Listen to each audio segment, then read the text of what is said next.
SRF Audio. Wahlen während des Krieges sind verboten. So steht es im Kriegsrecht der Ukraine und das gilt nun schon seit 4,5 Jahren. Aber jetzt gibt es eine wichtige Stimme im Land, die Wahlen fordert. Aber können Wahlen stattfinden, wenn an der Front blutige Kämpfe toben und es täglich Angriffe gibt? Schön hört ihr News Plus. Ich bin Dominik Brandt.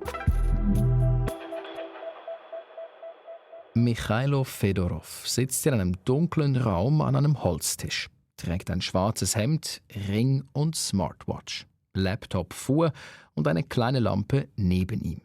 Und was er zu sagen hat, bewegt gerade die Ukraine.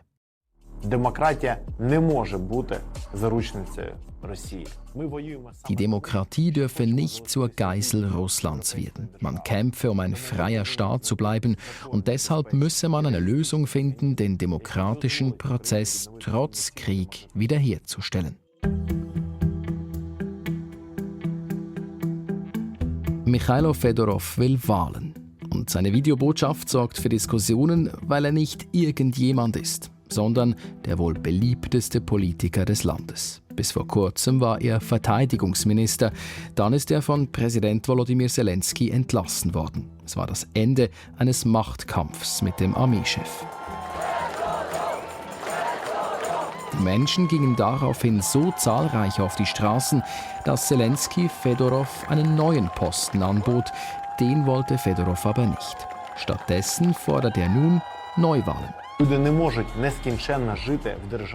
Die Menschen könnten nicht auf Dauer in einem Staat leben, in dem sie nicht verstehen, warum bestimmte Entscheidungen getroffen würden.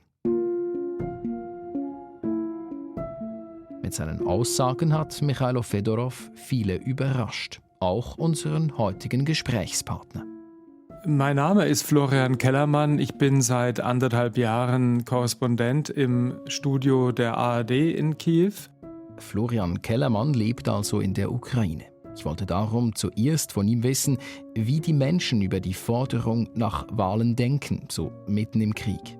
Das wird man jetzt sehen, wie das aufgenommen wird. Die Forderung an sich ist ja nicht neu. Neu ist jetzt, dass sie von jemandem kommt, der gerade aus der ukrainischen Regierung entlassen wurde und eben nicht von außen herangetragen wird, also nicht vom russischen Staatschef Wladimir Putin, auch nicht von US-Präsident Donald Trump, die da immer mal wieder in diese Kerbe gehauen haben. Auf diese Vorstöße der beiden Politiker Trump, Putin, da gab es schon Reaktionen, da gab es auch Umfragen, die gezeigt haben, dass die deutliche Mehrheit der Ukrainerinnen und Ukrainer gegen Wahlen während des Kriegs ist, allerdings schon mit einer gewissen Tendenz, auch vor diesem Fedorov-Statement jetzt, hat sich das ein bisschen geändert, also es sind mehr Leute der Ansicht, wir müssen wählen, egal ob Krieg ist oder nicht, aber trotzdem sind immer noch weit über 50% dagegen, selbst nach einer Waffenruhe zu wählen, also weit über 50% sagen, erst nach einem Friedensvertrag, nicht vorher. Ob sich das jetzt ändert mit der Aussage von Fedorov, das muss man beobachten, es ist nicht ausgeschlossen.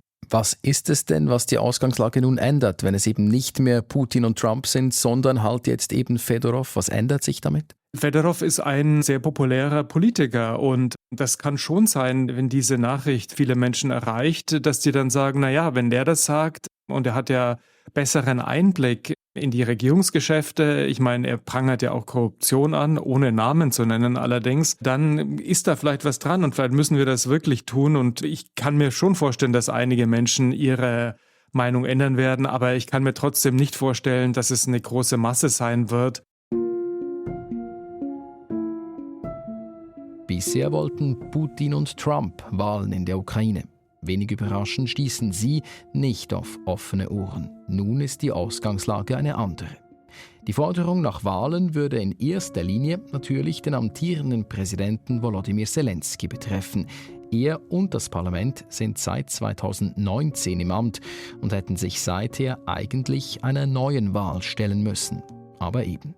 Wie steht denn Präsident Volodymyr Zelensky zu möglichen Wahlen oder zu dieser Forderung nach Wahlen?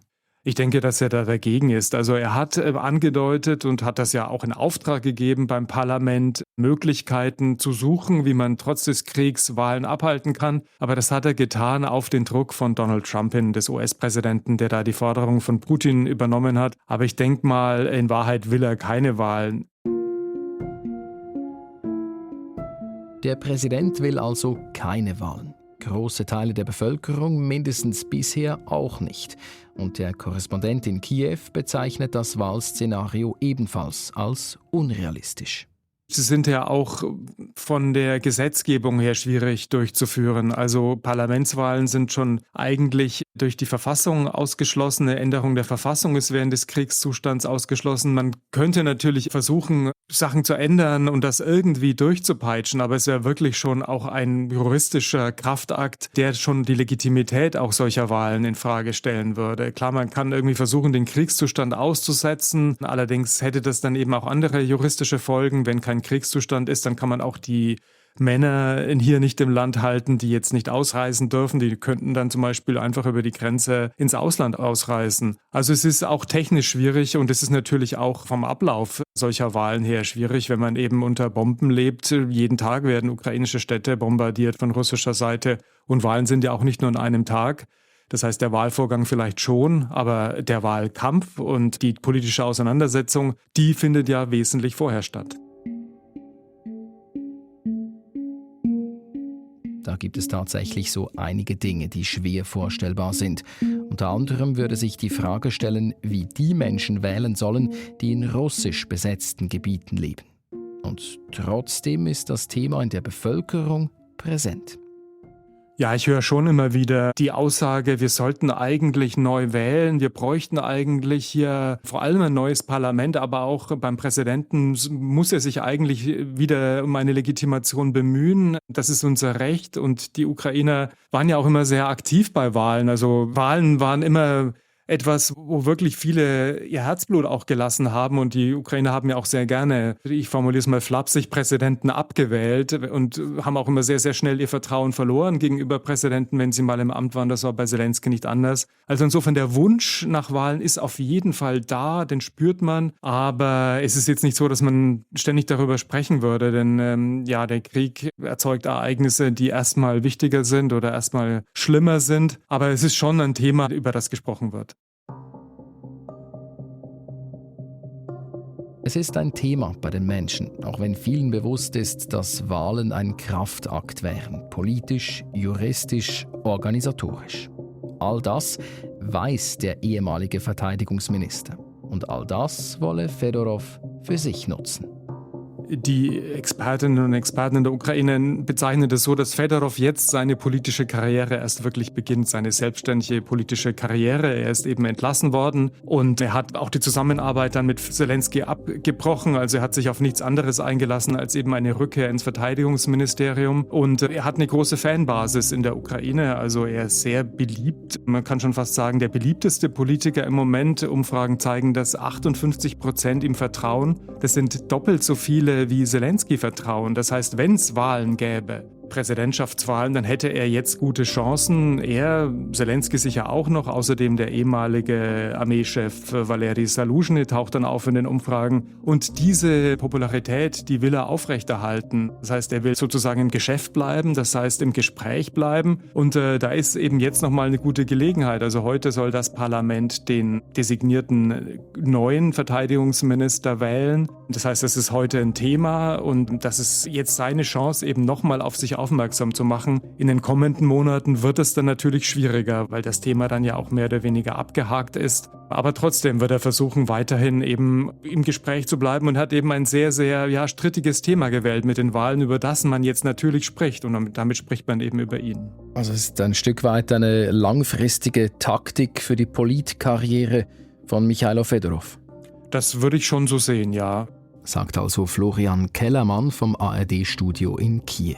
Wir haben erst kürzlich mit seiner Kollegin Rebecca Barth gesprochen für eine andere News Plus Folge. Da hört man, warum Wahlen im Land momentan eben schon weit weg scheinen. Es geht in dieser Folge um die massiven russischen Angriffe und auch darum, wie sich das anfühlt, unter solchen Umständen in der Ukraine zu sein. Den Link zu dieser Folge findet ihr im Podcast-Beschrieb.